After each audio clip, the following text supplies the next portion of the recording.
اعوذ باللہ من الشیطان الرجیم بسم اللہ الرحمن الرحیم۔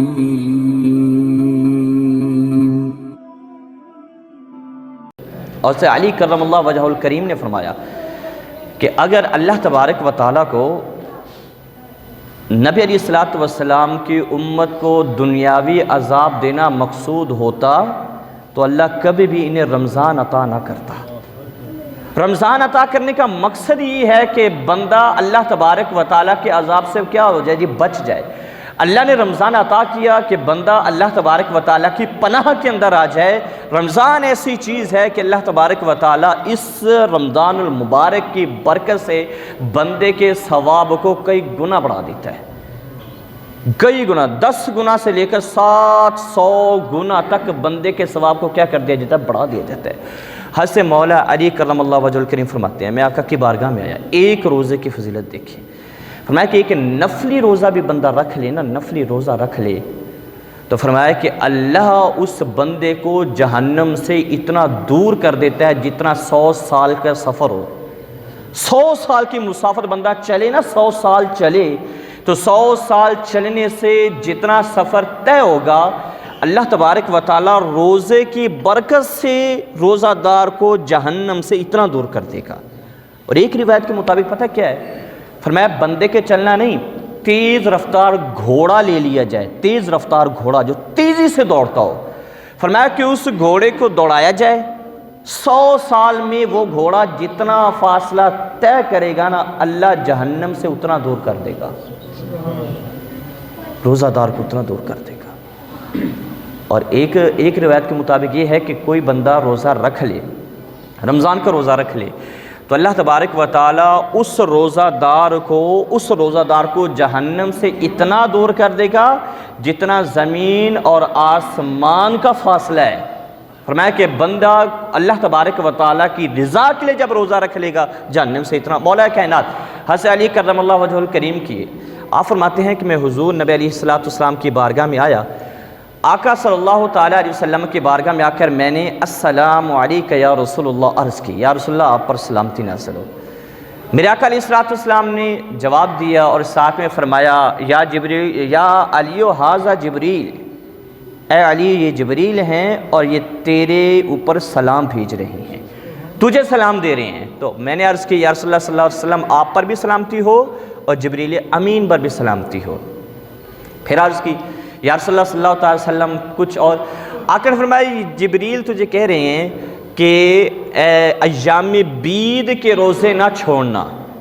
یہ 3 روزے ایسے ہیں جو کبھی بھی، یہ فرض کے علاوہ کی نفل کی بات ہو رہی ہے، فرض کا آپ اندازہ لگائیں کہ اس کا ثواب کتنا اعلیٰ ہوگا، کتنا بڑا ہوگا، اس میں کتنی برکتیں ہوگی۔ حضرت علی کرم اللہ وجہ الکریم نے آقا علیہ السلام نے فرمایا کہ جبریل کہہ رہے 3 روزے نہ چھوڑنا، اجر کیا ہوگا؟ آقا علیہ السلام نے فرمایا کہ پہلا روزہ رکھے گا تو رب تجھے 10,000 سال کی عبادت کا ثواب عطا فرمائے گا تجھے، پہلا روزہ رکھنے سے۔ آقا دوسرا رکھوں گا تو میرے آقا نے فرمایا جب دوسرا روزہ رکھے گا نا تو اللہ تیرے اجر کو بھی بڑھا دے گا۔ کتنا اجر ملے گا؟ فرمایا کہ پھر 10,000 سال کا نہیں، میرے آقا نے فرمایا بلکہ 30,000 سال کی عبادت کا رب تجھے ثواب عطا فرمائے گا دوسرا روزہ رکھنے سے۔ تیسرا روزہ رکھے گا تو عرض کی یا رسول اللہ اس کا کیا اجر ہوگا؟ میرے آقا نے فرمایا پھر 10 بھی نہیں ہوگا، 30,000 سال بھی نہیں ہوگا، بلکہ جب تو تیسرا روزہ رکھے گا نا تو رب کائنات تجھے 1,00,000 سال کی عبادت کا ثواب عطا فرمائے گا، 1,00,000 سال کی عبادت کا ثواب عطا فرمائے گا۔ انہوں نے پھر ہمارے لیے آسانی کی، مولا کائنات نے ہمارے لیے آسانی کی، عرض کی یا رسول اللہ صلی اللہ علیہ وسلم یہ ثواب میرے لیے خاص ہے یا بعد میں جتنے بھی لوگ اس پر عمل پیرا ہوں گے رکھیں گے ان کو بھی یہی ثواب ملے گا؟ آقا نے فرمایا اے علی تجھے بھی رب یہی اجر عطا کرے گا اور جس نے یہ 3 روزے رکھے رب انہیں بھی یہی اجر عطا کرے گا، انہیں بھی رب تنہا نہیں چھوڑے گا، رب ان کے اجر میں بھی کوئی کمی۔ تو عرض کی یا رسول اللہ صلی اللہ علیہ وسلم وہ 3 روزے ہیں کون سے جو میں رکھوں؟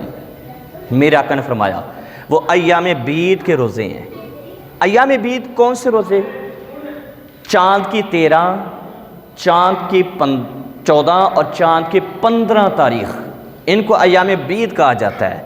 فرمایا کہ یہ روزے رکھیں جو 13، 14، 15 ایام بیت کے روزے رکھے گا، رب 10,000، 30,000، پھر آخر میں 1,00,000 عبادت کا ثواب عطا فرمائے گا۔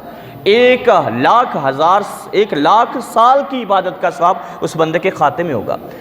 پھر عرض کی ایام بیت کیوں کہا جاتا ہے ان روزوں کو؟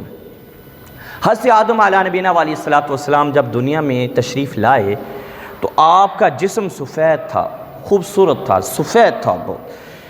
جیسے دنیا کے اندر آئے تو آپ کا جسم دھوپ کی وجہ سے سیاہی میل ہوا تھوڑا سا، تو جب سیاہی میل ہوا تو رب کی طرف سے یہ حکم آیا کہ 13، 14، 15 کو روزہ رکھو۔ سیدنا آدم علیہ السلام نے 13 کا روزہ رکھا تو ایک حصہ، 14 کا روزہ رکھا 2 حصے، اور جب 15 کا روزہ رکھا تو اللہ نے پورا جسم ہی سفید کر دیا۔ حضرت آدم علیہ السلام پورا جسم سفید ہو گیا۔ اور اگلی بات سنیں، اللہ تبارک و تعالی نے حضرت موسیٰ علیہ نبینا علیہ السلام کی طرف وحی کی، سنیں، وحی فرما کر اللہ تبارک و تعالی نے جناب موسیٰ علیہ السلام کو فرمایا، اے موسیٰ میں تمہیں بتلاؤں کہ میں نے حکم دیا ہے۔ حکم رب فرماتا ہے، کس چیز کا حکم دیا ہے؟ رب نے فرمایا میں نے زمین کو حکم دیا ہے، میں نے آسمان کو حکم دیا ہے، میں نے ندیوں کو حکم دیا ہے، میں نے پہاڑوں کو حکم دیا ہے، میں نے سورج کو حکم دیا ہے، میں نے چاند کو حکم دیا ہے، میں نے ہر چیز کو حکم دیا ہے۔ مالک کس چیز کا؟ رب نے فرمایا کہ جو روزہ رکھے اس کے لیے بخشش کی دعا کرتے رہیں گے۔